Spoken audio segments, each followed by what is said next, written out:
খবরদার কেউ ভিডিওটি উপরে ধাক্কা দিবেন না, দেখবেন আপনার কপাল খুলে যাবে। আজকে পড়া লাগবে না, শুধু আপনি শুনবেন, কারণ আমি সই শুদ্ধ করে সূরা ইখলাস 3 বার পাঠ করব, আর আপনি শুনলেই আপনার আমল নামায় 1 খতম কোরআনের সওয়াব উঠে যাবে।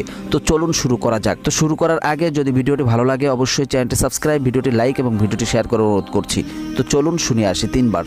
বিসমিল্লাহির রহমানির রহিম।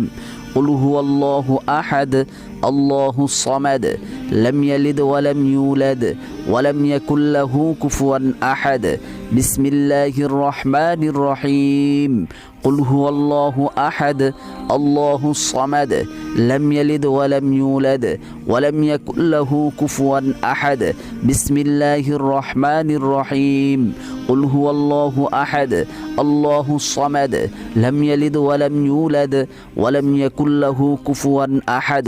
যারা শুনেছেন তাদের আমলনামায় 1 খতম কোরআনের সওয়াব উঠে গিয়েছে।